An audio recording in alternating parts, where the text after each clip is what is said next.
नमस्कार दोस्तों।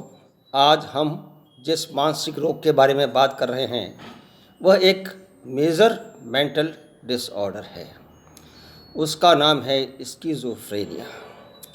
Schizophrenia major mental disorder इसलिए है क्योंकि ये समाज की उत्पादकता पर बहुत ही बुरा प्रभाव डालता है। स्किज़ोफ्रेनिया एक थॉट डिसऑर्डर है जिसमें विचारों की विकृतियाँ पैदा होती है और व्यवहारिक रूप से जब वो इन विकृतियों से ग्रसित होता है तो वो अपने आप को समाज से विड्रॉ कर लेता है, अर्थात अलग थलग कर लेता है।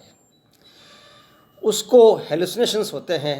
हेलुसिनेशंस मीन्स जब कोई स्रोत है ही नहीं तो भी उन संवेदनाओं को महसूस करना, अर्थात कोई बोल नहीं रहा है तो भी उसको आवाज़ें आती है। कोई दृश्य का स्रोत नहीं है फिर भी उसको दिखाई देती है दृश्य या व्यक्ति।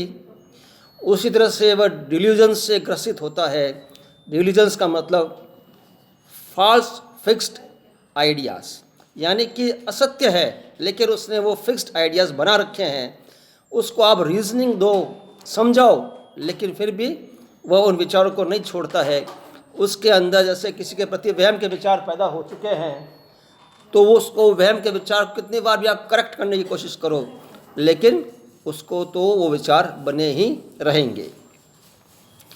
इनके लक्षणों को यदि हम थोड़ा सा विस्तार में बात करें तो इसके अंदर जो डायग्नोस्टिकल स्टैटिस्टिकल मैनुअल 5th के अंदर जो लक्षण दिए गए हैं उसमें यह कहा गया है कि निम्नलिखित 5 लक्षणों में से कोई भी 2 लक्षण यदि 1 महीने या उससे अधिक समय तक रहते हैं और इन 5 लक्षणों में से निम्नलिखित जो पहले और दूसरे और तीसरे लक्षण हैं उनमें से कोई भी एक लक्षण होना आवश्यक है।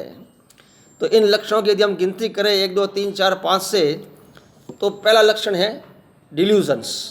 डिल्यूजन्स जैसे पहले मैंने कहा था, फॉल्स फिक्स्ड आइडिया। एक आइडिया बना लिया दिमाग में कि नहीं वो तो मेरे विरोध में है, वो मेरे विरोध में साजिश कर रहा है।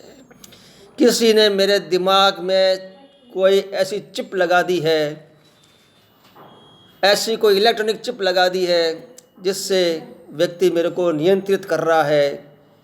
कोई एलियंस है, वो चिप के द्वारा मुझको नियंत्रित कर रहे हैं। इस तरह की फॉल्स बिलीफ समझा दे उसको कि देखो भाई एक्सरे करवा लिया, कहीं कोई चिप दिख रही है क्या? उसने कहा इससे कुछ नहीं फ़र्क पड़ता है, ये तो पक्की बात है।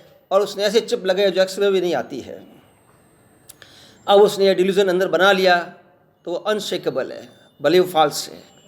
तो पहला हो गया डिल्यूजन्स। दूसरा है हेलुसिनेशंस, यानी बिना स्रोत के ही संवेदनाएं प्राप्त करना। जैसे कि आवाज़ें आना कानों में, तो कोई दृश्य दिखना, आवाज़ें कानों में आती है जबकि कोई बात कर ही नहीं रहा है फिर भी उसको कानों में आवाज़ें आती है। जैसे कि वो व्यक्ति बैठा है तो जो भी वह व्यवहार कर रहा है, जो भी वह दिनचर्या कर रहा है, तो उसके कानों में आवाज़ आती रहती है कि 2 व्यक्ति आपस में बात कर रहे हैं और उसकी क्रियाओं पे, उसके दिनचर्या पर और रनिंग कमेंट्री कर रहे हैं।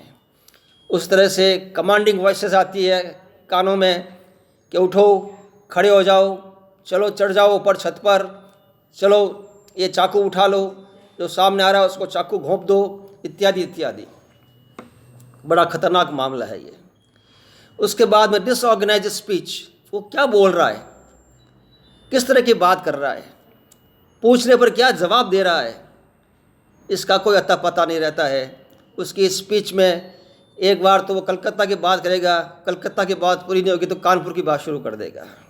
आपस में कोई लिंक ही नहीं है बातों में। न तो हम जो पूछते हैं उसके जो जवाब देता है उसमें लिंक है, और जो बोलता है उसके अंदर ये 2 वाक्यों में लिंक नहीं रहता। कई बार नए नए शब्द बना लेता है बैठकर वो। तो ये तीसरा लक्षण हो गया डिसऑर्गेनाइज स्पीच। पहला डिल्यूजन, दूसरा हेलुसिनेशंस और तीसरा डिसऑर्गेनाइज्ड स्पीच।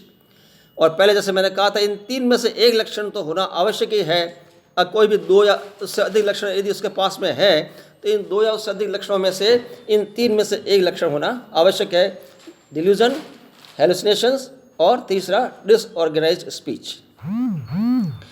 चौथा लक्षण है डिसऑर्गेनाइज्ड बिहेवियर, जिसका व्यवहार बड़ा ही विकृत हो जाता है।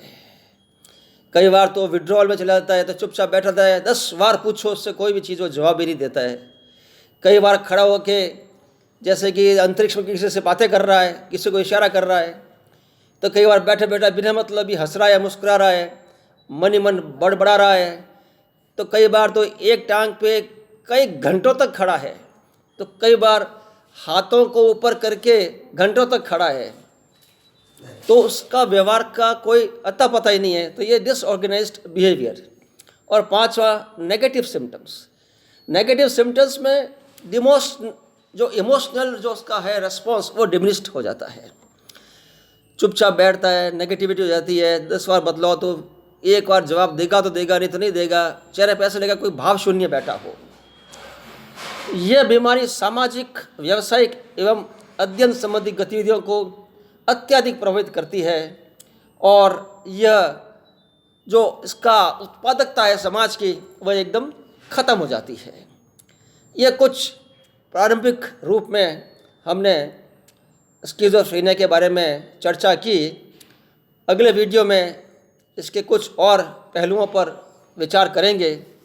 तब तक के लिए धन्यवाद। सुनने के लिए बहुत बहुत धन्यवाद।